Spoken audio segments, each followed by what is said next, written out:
just going to lock the door. Sure.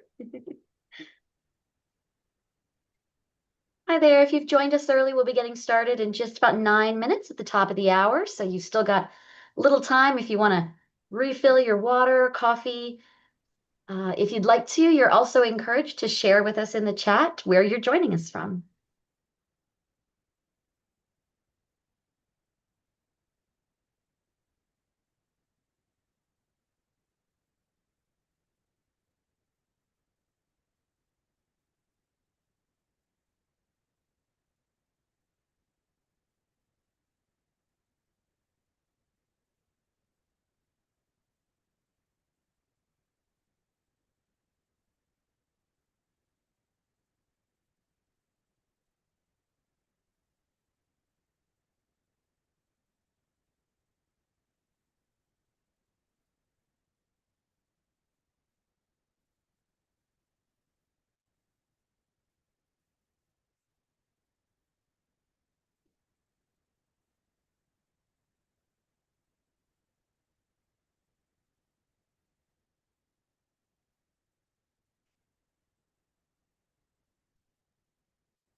Hi, everyone. I see folks trickling in. We'll be getting started in just about 6 or 7 minutes at the top of the hour. If you'd like to, feel free to share with us in the chat where you're joining from today.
Hi, everyone. We'll be getting started in just about 4 minutes.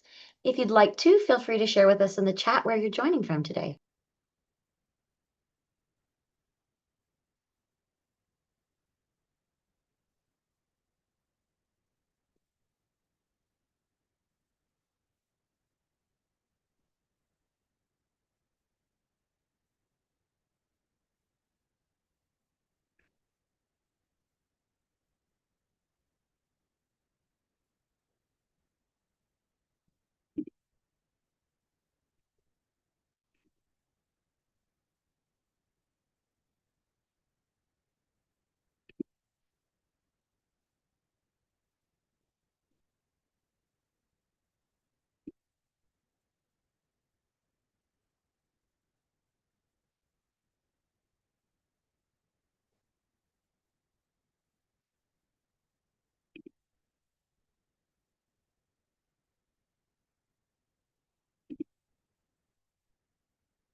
All right, everyone, it's the top of the hour. We're going to go ahead and get started. My name is Erin Owens, and I'll be the moderator for this session titled Zero-Click Research When the AI Layer Replaces the Full Text. Before we begin, we have a few housekeeping reminders. We do have a code of conduct that we adhere to for this conference. The link is now posted in the chat. If you experience any issues related to conduct, please contact us via the email address that is also posted there. Please be sure your microphone remains muted unless you are invited to unmute to ask a question or share a comment. You may also enter your questions in the Q&A box or the chat box throughout the session. Please be aware this session is being live streamed and recorded, and the recording will be shared afterwards. You can enable captions by clicking on the Show Captions button at the bottom of your screen. Now it's my pleasure to introduce our presenter. Anders Rapp is the co-founder and COO of Kenius. His work aims to improve how scholars and students discover and engage with relevant academic literature. Please join me in welcoming Anders. Thank you, everyone, and nice to have the opportunity to talk with you guys. So, as Erin said, we have the topic here about zero-click research, and I do want us to pay mind to the chat functionality that we have available to us. I'm sure you guys have encountered something like that before. But before I begin, have you heard about zero-click research, or is this a new topic for you guys? It'd be nice to hear something from the chat. If you feel like waiting for a bit later, feel free to share your thoughts on the topic as we go. You guys should be able right now to see my screen.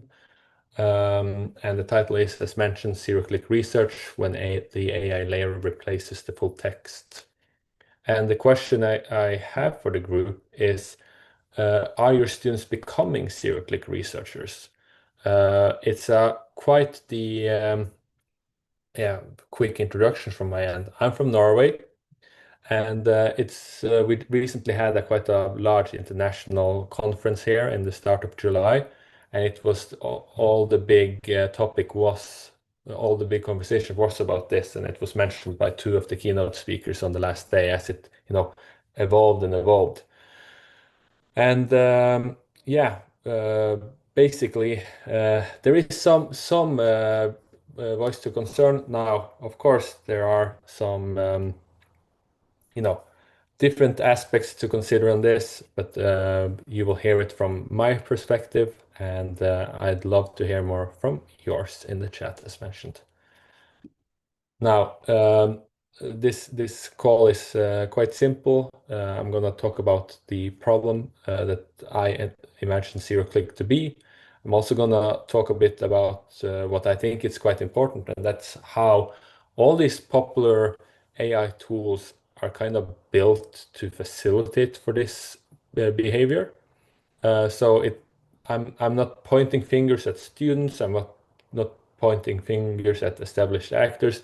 I'm just saying, this is a natural path with the design of these tools, and I want to also show some of the effects that you will see from this. And at the very end, should we have time, I'm also going to go through a bit of our assistive approach to this. Yes, so I want to paint a bit of a picture of the world as it is going now with AI, because what we are seeing, and again, we were students ourselves before we ended up creating this tool, because we were experiencing these challenges ourselves. And while universities are sharpening their pencils and figuring out how to address the AI beast, so to say, and figuring out their AI policies, etc. Every semester, students are graduating, and they are more or less at many places left to themselves to navigate this. So while there's no or few sanctions way of using AI and some uncertainty of how it should be used, students are getting these direct to consumer ads similar to the video screenshots you will see here. And most of these are, in the realm of good. Don't get me wrong, like less effort for a better grade. That's ideally what productivity is all about, right? And if you write a PhD proposal in a day, you've at least worked on something. But some of these also clearly, break, the gray area and go into something that shouldn't be allowed. And in this case here, it's about having AI writing a 50-page lit review within just 15 minutes. And what's funny here is that, they're calling it my lit review. And I would say if you get something generated, it's by definition isn't your work. Um, but what's happening here is that, large language models, the whole driving force behind the generative AI wave that we have coming across us right now, they are purpose built to be very efficient and help you with productivity. Now, where I think there's a reason for caution is when these kind of productivity tools are introduced to academia to the extent that many of them are to this day, where a lot of the productivity gains you have are simply by not even cognitive offloading, but offboarding the cognition of a student by removing most of the what you call productive friction and letting AI answer out um, any question that the student might have. Now, again, later in this conversation, I will show some examples, but I'm sure you guys, get an idea of where I'm going with this. Like, there has to be some struggle with your work for you to have the learning outcome. And mind you, I'm mostly here considering students. I understand that researchers are grown-ups. They've learned how to do this, and it's they want to run as fast as they can. And if they stumble, it's on them. But yeah, uh, mind you that many students enter academia not knowing how this should be done. And Erin, there is a raised hand. I'm not sure how you want to do this, but yeah. It's up to you. If we can unmute them if you'd like to take the question aloud, or they can type their question. Yeah, let's go ahead. My first time. If you would like to say some reflections. Okay.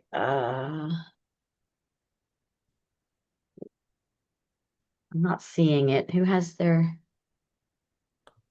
If not, we'll move on. You can mention Okay. something in the chat, and we Yeah, can I'm not seeing who raised their hand. Maybe they've lowered it. all good. Now, I see, by the way, some very interesting chat from both Kari and Hillary. Sorry for my Norwegian pronunciations. Um, and I'm gonna address both of those things coming up here. But yeah, zero-click research is the trend when search uh, when you're searching and you get complete answers in that environment, you end up not clicking on any of the links in the answer. And we've gotten some numbers on this being a quite a growing trend. At a conference earlier this year, Third Iron was talking about how they have, as an independent third party, being contacted by multiple institutions asking, why are we seeing less numbers? Is something wrong with the tool? Are we not capturing the traffic? And it turns out that no, the reality here is that people are actually using these sources less. And we've also gotten detailed numbers from 20 or so institutions here in the Nordics, and gone, in detail to them to verify these numbers. And they are seeing anything from a 8% to a 27% reduction. And mind you, all 20 of these we're seeing a reduction. This is a lot of text, but I wanted to give you the full context here. So here's an example from one of the universities in Norway. Again, this is a new trend. It's something that when we started working on our product and seeing where people were taking LLMs, we kind of warned them like, answer first is a bad approach because you will not go beyond that answer. But now for the first time we are seeing very clear numbers on this. So the University of Southeastern Norway in an email said that for journal article downloads, for the first time they are seeing a decline, and it's quite a large one at 15% for them. And they ended up updating their annual report, and the bold is theirs, but I bolded and underlined what I wanted to highlight here. And that is they're quoting someone who says, the goal here has to be that students become active participants in their own learning rather than passive consumers of algorithmically mediated knowledge. And I think most of us here will agree to that. And they continue, and these are the words of the library, in that is that research literature and ethical use of sources are the very reason for the existence of university libraries, and we must ensure that sources continue to be used and read. And we totally agree with this take. Now, there are some nuances to everything, and I know people love to arrest people when they, say something very concrete. But I fully agree with that it should be used and read. Now, there are people who would say that, as long as you engage with the research article, so many tools like NotebookLM and others gain quite a popularity because you could turn a research paper into a podcast and you could give it quizzes and flashcards, etc. That's all great because, again, you're engaging with the research article. So, like, I'm not saying AI shouldn't be working here. There are many positive ways of applying it, but specifically by being answer first, as most of the popular tools are, you actually end up with no engagement, unfortunately, and that's what the numbers are showing. Now, this is in Norway. Just to pay mind to the first here, it says university libraries, and universities libraries in Norway from 24 to 25 saw a drop of 17% of accessed journal articles. So that's why, as I mentioned, the conference earlier this month had this as a quite a big topic because these numbers were available in later in June, so they were very fresh at the moment. And I know U.S. institutions, you guys report on the fiscal year typically. So you guys, if you go through your numbers, and it will be interesting if some of you have the time or have them easily available throughout this call to see how much has this actually dropped at your institutions, because I think many are up for a shock. Now, to address some of the early, so I was talking with universities in Norway and the Nordics about this in early February, March.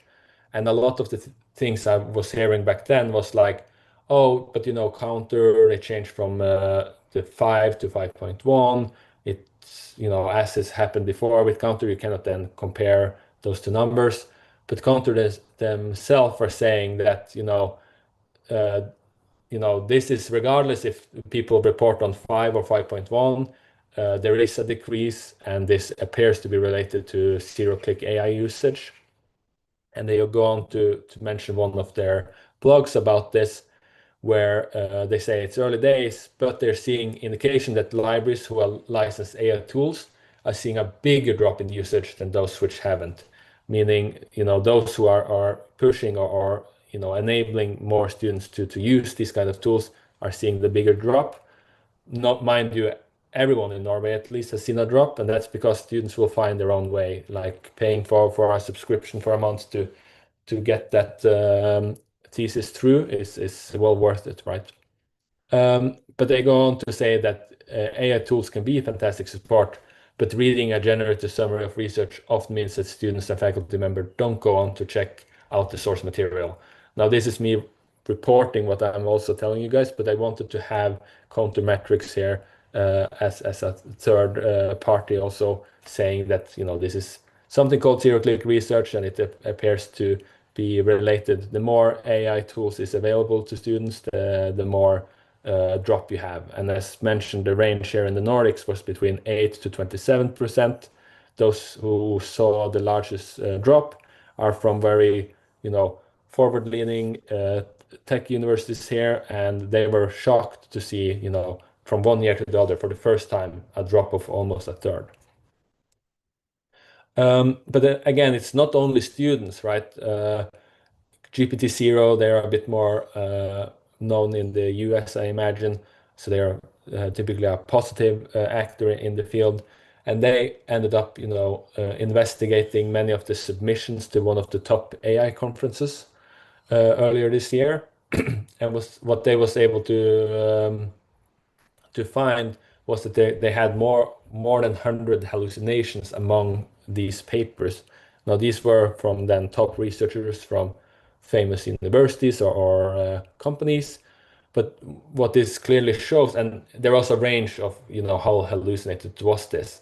But some of them were also, this just simply doesn't exist. It's all made up. And this just shows that when the article doesn't even exist, there's no way the researchers has been engaging with that at all, and definitely not read it. And that's the kind of trend that I think will be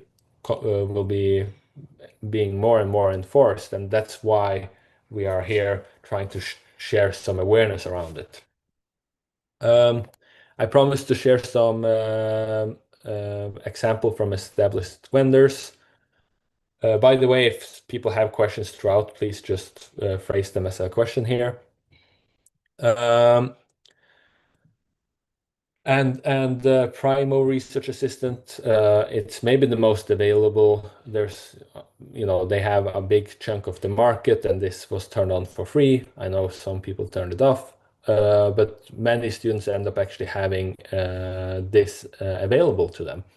And what you will see here is, a student might come asking what factors contribute to global warming, and then Primo takes, the top 5 results, and you're not really sure why they chose those, why not. But they take those top 5 results and answer your question based on them, and then referencing to that source. Now, what happens here again?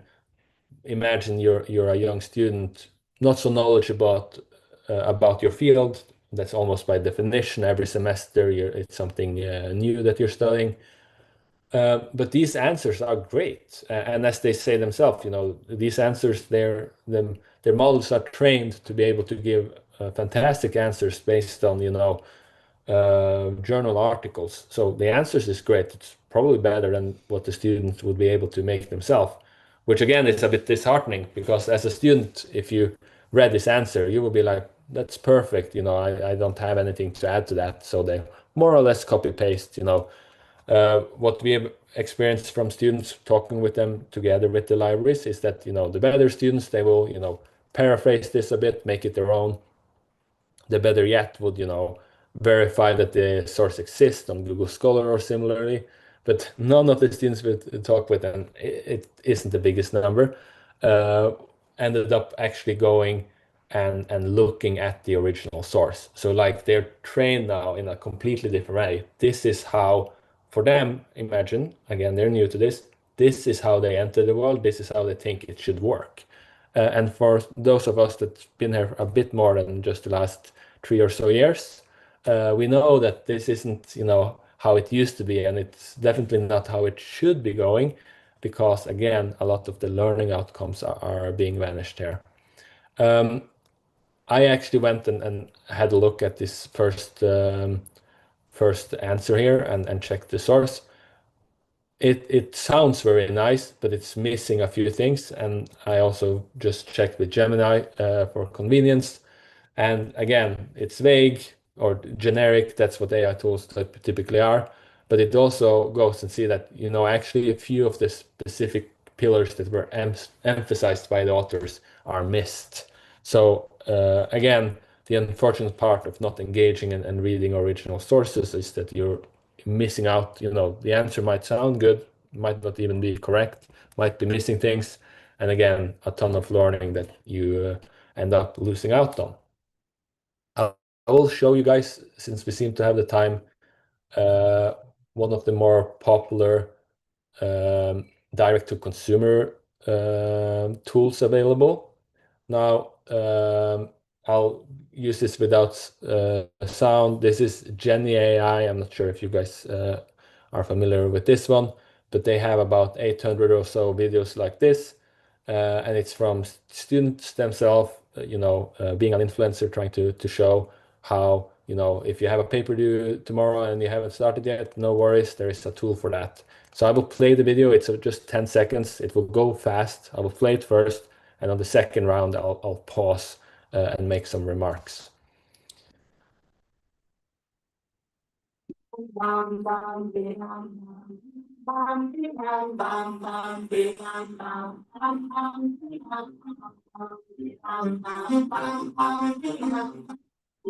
Yeah. So what's happening here? Again, they're targeting students, and I'm not pointing fingers at them. Their students are more and more stressed and have less time to do things. But again, if you have something you need to work on quickly, you just go to this site, you write in your paper's topic, and it will start writing for you. And you can see here what's happening. You see it keeps creating text in the purple here, and you just accept everything, and it will continue. They're claiming that you're still the writer. That's easy to argue against. And they're also saying that you're 100% in control of what's being written. And you're technically not. Like, it will write what it wants to write, but you, of course, can go out and change something. But again, for a student who see brilliantly sounding text, they will often not end up changing anything here. And towards the end, what's also brilliant is that there's a plagiarism checker, because, even though people are trying to pay some attention and using tools to police students, this all is going through quite nicely. So I'll show you just quickly how this looked like. I'll log in here. I'll just write a new document. So my topic is, we talked about, Norway. We didn't go further in the World Cup. So I'll do sports performance and nutrition. There was a lot of talk about how we brought our own meat and so on. And I choose smart heading. Look what's happening now. Like, it creates me a title. It will analyze my topic and start writing an outline for this. Again, it's using a bit time here. Yeah, it also tells how strong or weak your prompt is. It's basically like with passwords, the longer the better. They don't talk about quality, in fairness, but that's my experience. So you can see here, it gave me a title. It's given me subheaders. I'll talk later about epistemic agency. I think that's a keyword people should have in mind here. But right now, let's see how it works. So it suggests me a sentence. I accept it. Mind you, it comes here with two sources. It suggests me the next one. I'll accept it. It goes on like this. And again, I find it easy to argue that I'm not the writer of this article. And you guys probably agree. And there's two things going on here, and I know people will jump to the first one and often miss the second one. So let me just emphasize what I feel about this. This text, it looks cool and everything. There's tons of quality issues, and I'll show you something with Primo later also. I talked about how the summary misses something. That's quality issues. Quality issues is of course a problem. It will become better eventually. The LLMs we have now are much better than those we had before.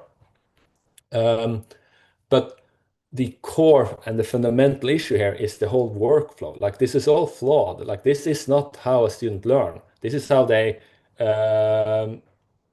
oh yeah. This is how they uh, sorry, I got distracted. Yes, this is not a fake background. In Norway, we have wooden houses. But yeah, sorry. It's so remote. There's no land doesn't cost anything. Anyway, I'm getting distracted myself. So what I want to talk about here is that the quality issue is secondary in my mind to the primary, which is that the workflow here is flawed. But I'll address some quality issues first. If I like one of the features they have, this is actually provided by Cite, I think, at least it's inspired by them. You can highlight this first sentence and you can find citations to what's being said here. And notice how many of these are, it seems like there's a ton of them and they all seem quite plausible. But again, it's not grounded in actual truth, because if I write something like this, the earth is flat, seemingly there's many sources for this as well, right? 50 or so. And this is, again, it's funny to showcase, it's a quality issue, but what I'm worried about there is, let's say your prompt was the earth is flat, it would, generate you a nice text about how the earth is flat. Okay, those were two examples, one from an established actor and one from a newcomer. Mind you, this company has millions of dollars in income, so it's used by quite a lot of students. Another quality issue with Primo is, you can see here the sentence is being started over again. It's funny to point out this is from their front page. So if you go and Google Primo Research Assistant, this is them putting their best foot forward.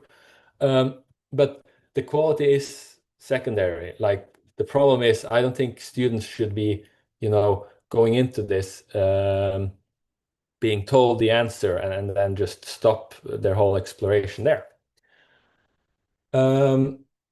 So what we have been experiencing is a typical university.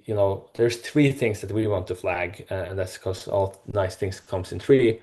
One of them is the zero-click research, because what I haven't mentioned, and this is because we don't have good numbers on this, 17% drop in red article in Norway. That's something I have, statistics to back. And if some of you end up looking at your institution, it will be interesting to hear yours as well. But anecdotally, what we also hear is that students are citing more than ever. Typically, when they before got 1 or 2 pages of citations, now there's 3. And this is easy to imagine why. There's never been easier to find a source to something, or seemingly a source to something, as the previous tool showed. Than now. So finding our source is quite easy, and therefore people are citing more than ever. So there's a drop in the amount of read articles, there is an increase in the amount of citation, and it's this delta, this gap, that worries me so. Another thing is, of course, a lack of AI literacy. We're working with institutions such as Carnegie Mellon, trying to figure out, how to address this. They're one of our customers, and they made, a first-year reading and learning course trying to address this, and this is something we hope to share. And the last one, as I alluded to, was this that AI is eroding students' epistemic agency. Now,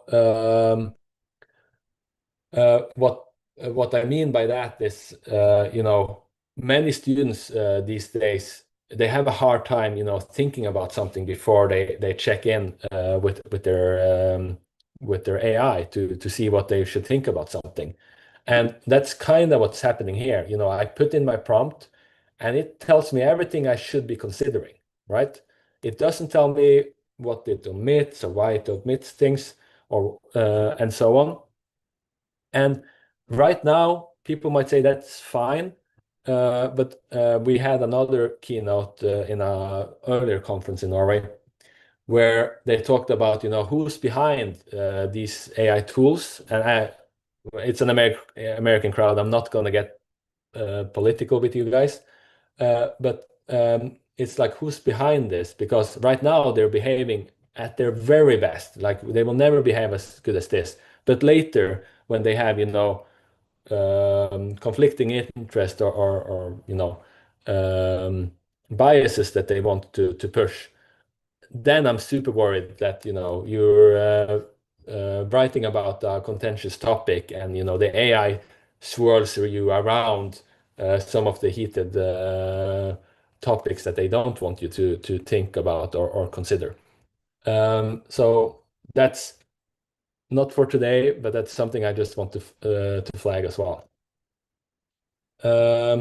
Now we come to the point where I want to open up for questions. To keep the flow, please just start writing them here. My question to you guys is, of course, does this resonate? Is this something you're seeing at your institution? Or do you guys think this is an issue? Like, again, I'm from my perspective and take things with salt. But like, it's interesting if people think this is a desired outcome with AI, if they think it's a not desired outcome of AI, or simply a misunderstood one, please let me know. I promise to address something here from the chat, and Kari is saying that this has been for quite a while. I would say yes, but now the answers are so convincing and so good that this is really easy to do these days. And Hillary, what you're saying about not going past the first page, that's actually something that we also trying to address. And Lewis, you're also saying, sometimes the perfect answer is on the 10th page. So let me continue here, showcasing a bit how to address this.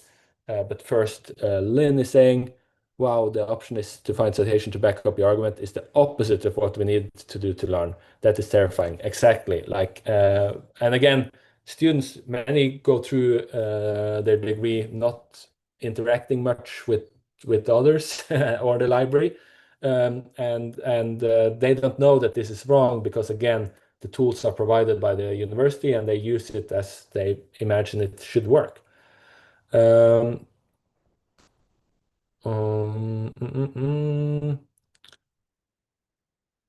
Yeah, and Jenna is talking about a nearby institution. How to combat this? There's very little thing happening right now if you research this. But we have our approach, and I want to share it as a start. And as mentioned, this is something we like. We want to handle this thing, and we have 60 or so, or 60 plus institutions that we're working with, such as Carnegie Mellon, as I mentioned. And this is something we're trying to address. So, but it starts with awareness, right? Yeah, and this why it didn't return a certain word. It's worrying. Censoring and everything. Yeah, there's biases. Now, with all of this pessimism, as it might sound like I have, AI is, of course, also genuinely useful. And it can be especially a good research partner. And we may draw a distinction between partner and assistant. The graphic on the next page will help understand that. But we think, especially for exploring and sparking ideas, it's a quick background story. When we started Kenius, this was before ChatGPT, we were doing research recommendations. We were trying to be like Spotify. Spotify will recommend you music, ending up with you consuming more music. So it's a win-win. We wanted to do the same for research articles. So we were recommending research articles. And back then we were addressing, Plato's famous learner's paradox. If you don't know what you don't know, how will you query for it? And this is kind of what AI can be used these days, is to go beyond the good question you can ask yourself. So exploring and sparking ideas with AI, it's super. There's also many things, students, when they see a research article, especially in the US, unfortunately, but in Norway also, and in Europe in general, students are less and less prepared to go from high school to college or university.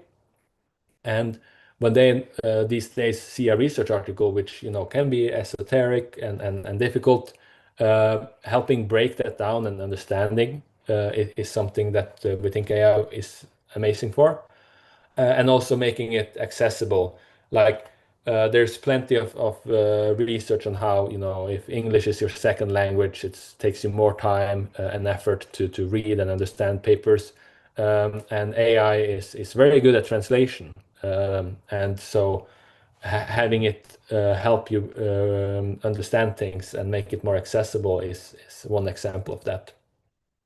And so what we are trying to do is building a tool to promote engaging with sources. Again, it's an AI as a partner, not an assistant. We also think that it should be transparent, and whatever search you should be, yes, AI is a black box, but you should at least be able to edit that search. So combining, Boolean search into this. We want people to have a full view of the search results, not cherry picking the top 5 as Primo in this example did. And that's how they rolled out. Anyone who answers me something based on the top 5 Google search results, I'm quite, skeptical too. And of course, they should link to the actual sources, not just answering based on them. And it should promote good use of AI. So back to what was talked about here by people in the chat on how the answer might not be on the top 10 results. That's kind of what you get when you use AI, so other AI tools, because they determine what's relevant to you and then outputs a synthesized answer. And what happens there is that you get answer based on the 3 or 5 as Primo is, and then all of these others are overlooked. What we try to happen with AI is for it to be a partner to you, and for you then to consider more articles. And I'll showcase you, because this kind of needs a visual representation. So I'll do my thesis. I was writing my thesis on nudge theory. I'm showing you guys now the prototype that will be available at the end of the month. So you see, I've done a search here. I'm just going to break down what you're seeing. On the left-hand side, what we're trying to do is helping students, lifting up what are the key themes going on here. So we try and introduce those here. And you can narrow down by clicking in on them. And then on the right-hand side, you will see the list of recommendations that we do. Now, again, lists are great, and they are etc. But what we wanted to add is this kind of map. So when I was writing about nudge theory, it took me weeks to get an overview of what was happening in this field. And I started on the first page of Google Scholar. When I read on that, I went to the second one. But here you can easily get a visual overview of what's happening. So it's done in seconds, if anything. And then you can narrow down. So if you want to be in the intersection between these two, for example, you can narrow down to this, and you will see the list is curated based on your specification. And then you're able to go beyond just that front page of this search. So again, other AI tools, what they will do is give you the top results and answer based on those. We try and surface these the colors represent the different topics. And then you can have a look at different segments of this map. And for those who are curious, a larger circle means it has more citations, and a darker circle means it's more relevant. So that's, the visual cues that we are working with there. So that's part of, how we think this should be done. And to summarize this, the same student with the same questions will have then two different outcomes. An answer machine will put you into this passive loop. It's a black box. You don't know why it chose what it chose, etc. And it will write you an answer, and the students will copy and stop it. And many popular tools are built like this. But what we are trying to promote, and mind you, we're still early on this. But what I want to try and emphasize here is that we're taking a different course, and we're going towards something that actually promotes active exploration, that gives you visible and editable search. It sends you two sources. It just doesn't just answer based on them. And the goal here is that students reads, explores, and keeps on going. We have 5 more minutes. At this point, I think we should really address some questions if anyone have in the chat. But yeah, if anyone is curious to learn more, then I'm of course more than happy to have a chat. I'll scroll quickly here if there were any questions. But Erin, if you've seen anything that should be considered, please let me know.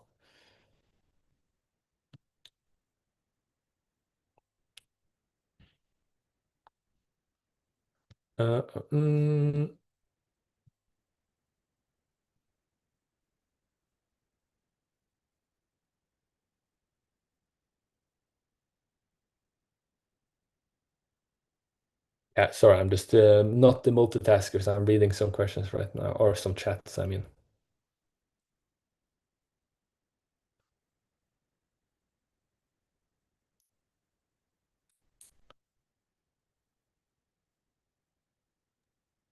Yeah, Jenna, this seems like a very interesting article. Thanks for sharing it. I'll have a bigger look. It doesn't seem like there's any questions. What I hope you gain from this is that there is a thing called zero-click research. Now that your fiscal year is over, you might see some numbers on this yourself. Gary, you're asking if I've heard any rebuttals. What they will say is typically, one, they're trying to serve a different field. Like they are making more or less by researchers for researchers, and they will say like getting to an answer quick is super awesome to give you an overview and to move fast. And that is true. And that is also something that students would have use for. But what we're seeing is that, if you introduce that too early, you kind of you circumvent that initial learning process. Another thing that they're saying is, of course, that again, they are trained on scholarly articles, and their answers are brilliant. But that again is more of addressing the quality issue that is brought forward, but not that fundamental workflow issue.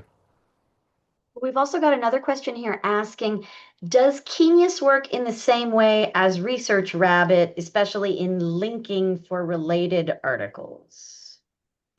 So no, it's a bit different, and Research Rabbit might have changed a bit since I last looked into them, but they are tools like that typically use citation graphs, etc. While what we're doing is looking at the meaning behind the sentences and doing answers based on that. So it's the new way of doing it, so to say. All right, excellent. Well, we are just about out of time, but everyone, please join me in thanking Anders for a very interesting talk on zero-click research. Thank you so much. And I hope everyone enjoys the rest of the Gale conference today.